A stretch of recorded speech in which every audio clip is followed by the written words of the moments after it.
Hello and welcome back, Buffs fans, for your weekly fix of all things CU sports. I'm glad to be back alongside you, Ben. I'm just hoping this time I can finish the show without coughing up a lung off camera. You got that right, Taylor. It is great to be back for my first show of the week, especially alongside such a capable anchor. And about that note, about you coughing, you got to stop the smoking. It is not good for you. I'll have to work on it after the show, but let's not waste any more time and let's get right into it today.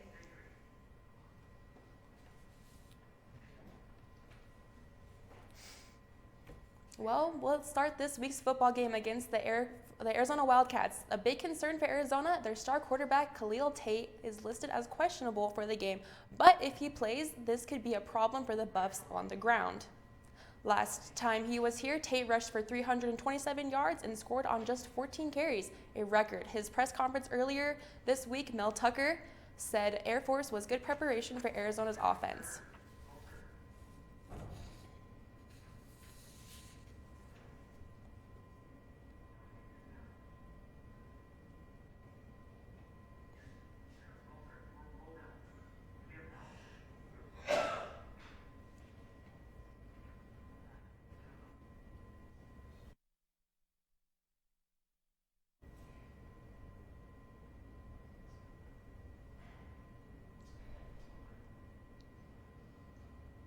Up in the pocket, and a lot of that in the past has been on me, just focusing on stepping up in the pocket, and me and Coach Johnson been doing a huge job.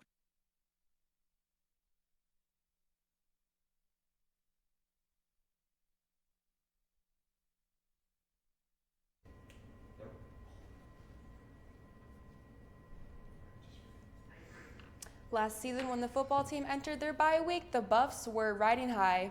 They were undefeated, having knocked off their rival Nebraska. But then it all came crumbling down. But Colorado did not win a single game after that, losing the worst team in the Pac-12, Oregon State, eventually leading to Mike McIntyre's firing. But the players stay. They think that this season, Steven Montez said that barely losing against the Air Force was a humbling experience, and the coaching staff was Colorado's prepared week in the week out. We'll see how it goes from here. The volleyball team couldn't get the win while on the road facing the Oregon State Beavers this last week. They lost 3-1 in a 4-set last Friday. Justine Spann had a career-high night with her 23-kill performance, which is the second most in her career during a 4-set match, but just wasn't enough to seal the deal on the road. The Buffs will take on both Arizona schools both this Friday and Sunday as they hope to turn things around. Best of luck to them back out on the road.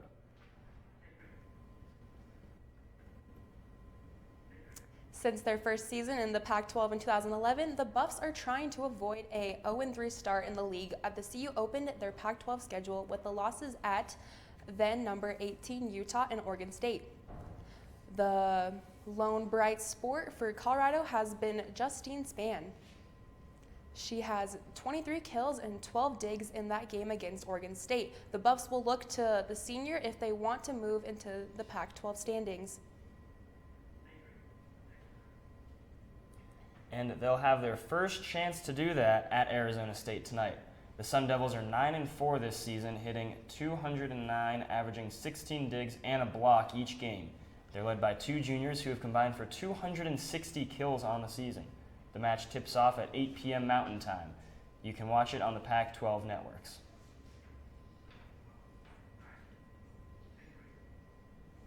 The soccer team ended last night's game against Oregon in a draw. The Buffs held a 1-0 lead for the first 70 minutes of the game when they had two chances to add on.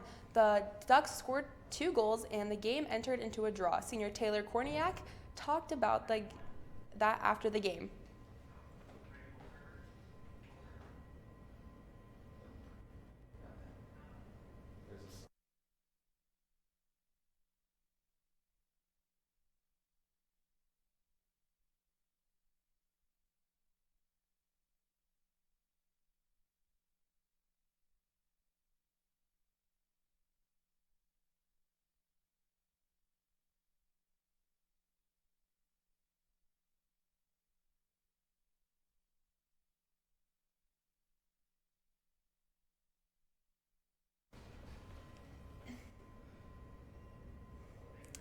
Taylor Korniak made the Buffs history, becoming the CU's all-time career points leader. After Korniak scored just minutes into the draw against the Beavers, the senior came into the game with 93 career points. She now leads with 95 points total.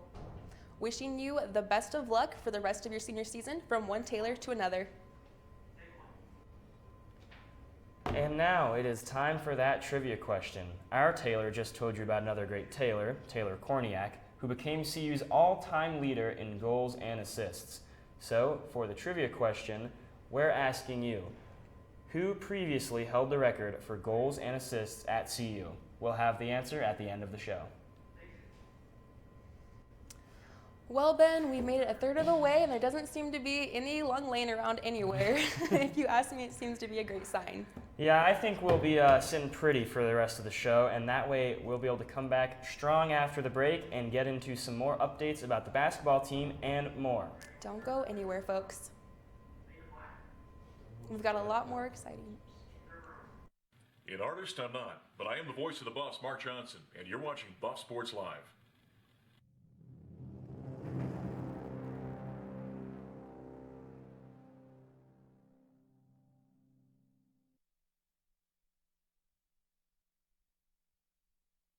Please record in Mike and Q talent in 5, 4, 3, 2, 1. Mic up on 2. All right, take 1. And fade camera 2. Take 3. Ready, red. Roll red. Take cam 1. Take red. Take it. Come on, roll red. Let's go. All right. Hey, what are you doing? Yeah, I'm just calling the show. There's no show.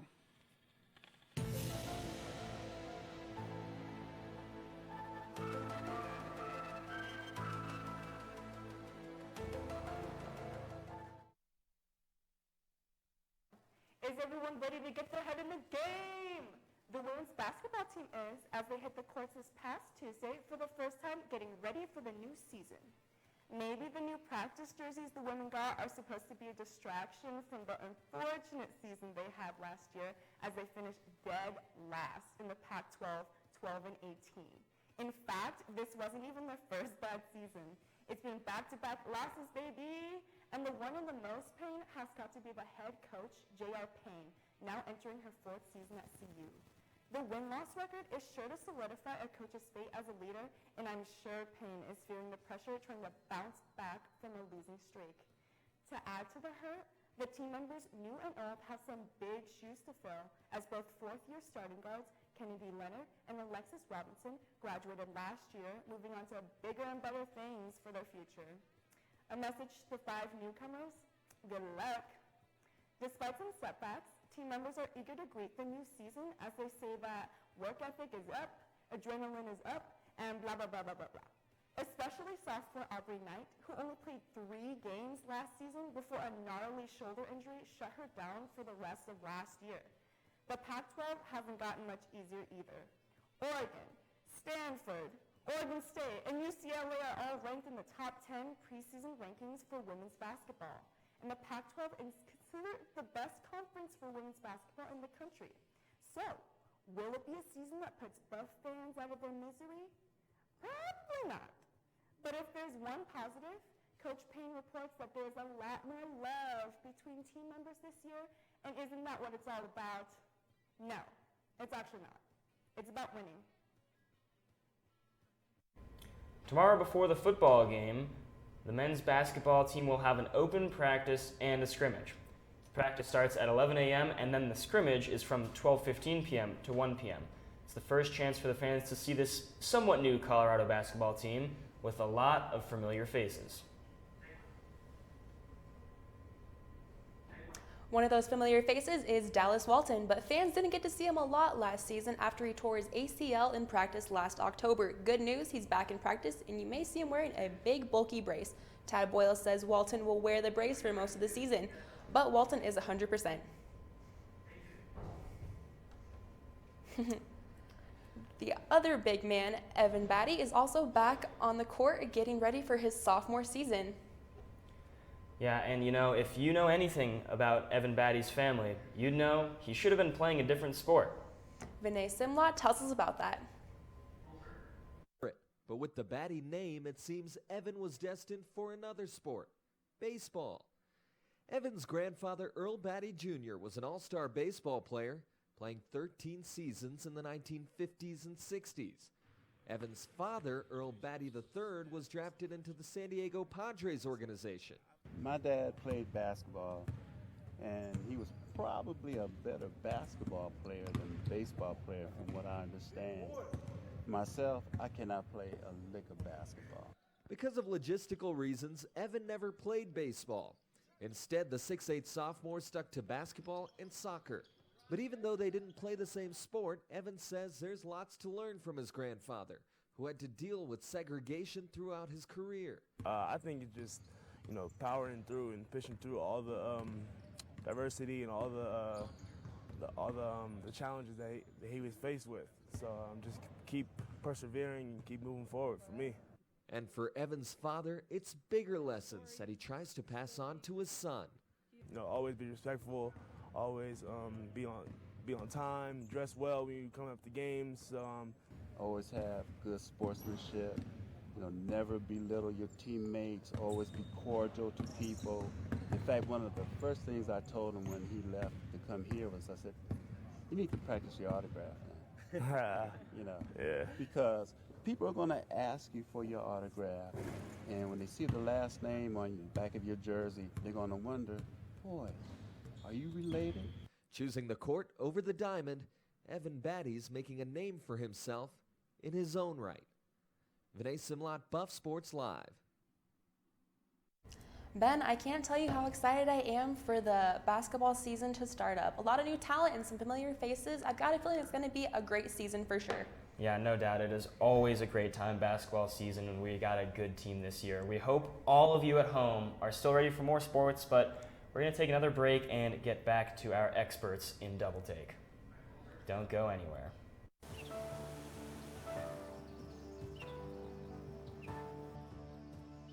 They were nervous and inexperienced, as new faces looking to achieve greatness. As the years went on, they grew confident in their abilities. Maybe. Yes, sir! Now they look to guide others in the same pursuit. There it is! Can you believe it? All are welcome to be featured on the biggest stage. Is it his time? We invite you to discover what you're capable of at BuffSports Live.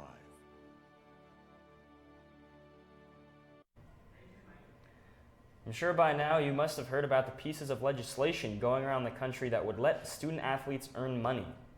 Those laws and implications are subject of this week's Double Take. Welcome to Double Take. It's Drew Sherrick, Vinay Simlot. We're talking about that California bill that was just signed into law that'll make it easier for student athletes to profit off of themselves. Yes, Vinay, it's a totally momentous occasion for the state of California, as this is really what looks like to be the first domino to fall of many others, including the state of Colorado, which has a bill lined up that looks very similar to California's. And if we go deeper into that bill, it says that these student athletes will be able to sign endorsement deals, be able to sell their autographs, as Johnny Manziel got in trouble with. And you think it's a good idea? It's a great idea. It's really what people like football players and basketball players, and even down to the lower tiers of sports, whether it be cross country or golf, etc., they can also get their fair share, depending on if they're notable or not. But this is a totally momentous day just because it really serves justice to those hard-working athletes that have been taking advantage of the NC2A system, and now they're finally going to get their fair share. Well, while coaches are making millions, the players aren't getting any financial help, but they're getting scholarships, they're getting food, they're getting their stipend to live, they're going to school for free. But the other side of the argument is that for those lower-tier sports, it's not a level playing field, so that raises some Title IX issues. But the other issue, as Mike Leach said, do you really want an offensive lineman blocking for a running back who's making $3 million and the lineman's not making anything? Well, Vinay, here's how I would look at it. I would look at it as a fair market type of deal, and it's really what this country's been based off of, pure capitalism. And and it can also work, like I said, cross-country runners and even swimmers and golfers that don't get enough notoriety, or don't get much notoriety, I should say, can also become compensated for their actions as well. Well, the Pac-12 has come out with a statement, and I'm going to read parts of it for you. It says, the legislation will lead to the professionalization of college sports and many unintended consequences related to that professionalism, imposes a state of law that conflicts with national rules, and will blur the line for how California universities recruit student athletes and compete nationally, and will likely reduce resources and opportunities for student athletes in Olympic sports and have a negative disparate impact on female student athletes. That's that argument I just mentioned, but that's not the first thing that's happening. Even South Carolina wants to pay their student athletes a stipend. Whatever happens now, it'll be interesting to see how the NCAA reacts. They've got about 3 years until these laws go into effect. It's a lot of new rules to keep up with, Taylor. Did you catch all that? I'll have to jot him down after the show today for sure.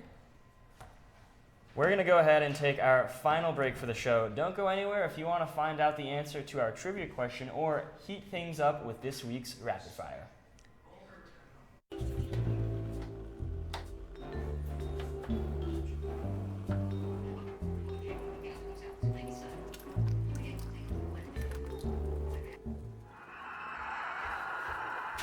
Maybe a melting pot culture isn't what we should be cooking anymore. Real diversity means recognizing and enjoying each color and flavor.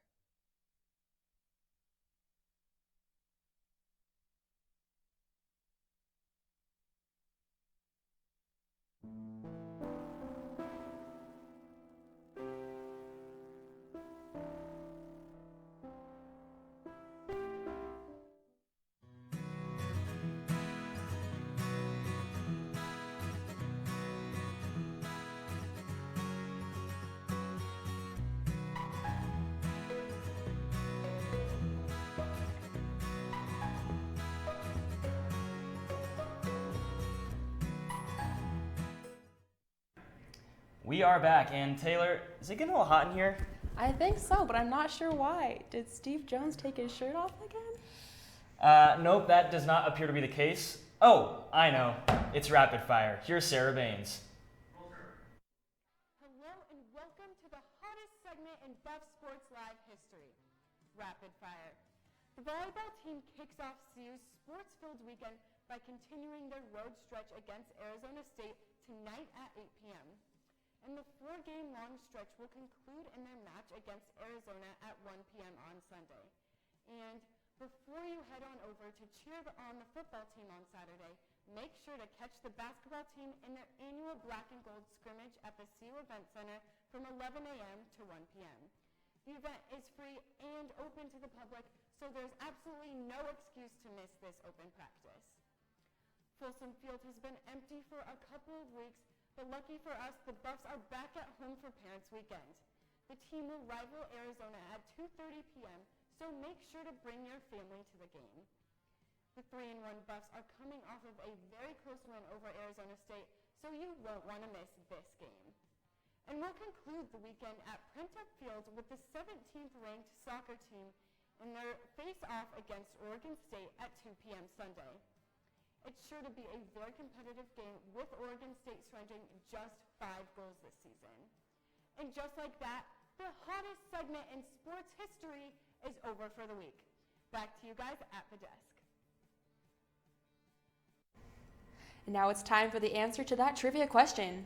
Remember, we asked you, who was CU's all-time leader in goals and assists before Taylor Korniak? And the answer is, drum roll please, Nikki Marshall. You know, I gotta say, if Taylor Korniak broke my record, I would not be too upset. And our tweet of the week this week comes from Ted. He said, how I think I look walking down the street versus how I actually look walking down the street. You know, Taylor, I cannot tell if this is meant to, say how cool Mel Tucker is or if it's a shot at Mike McIntyre. That's what I'm assuming too. You never know for sure. I heard of some of the players actually retweeted this, so go ahead and speculate, sports media. There you go. Looks like we made it to the end of this show. Did you guys keep up with all the updates this week? There were a lot of them. Well, Ben, I'd like to think I redeemed myself from the last time we anchored together. I'd say you did. You know, your lungs seem okay. So, and it's also nice to not have to finish the show by myself. And on that note, thanks for tuning in to yet another show, and we hope you'll tune in next time. Don't forget to go out and support your Buffs. You might catch me in the stands this Saturday. I'm Ben Wells. And I'm Taylor Stesky, and we'll see you all next time.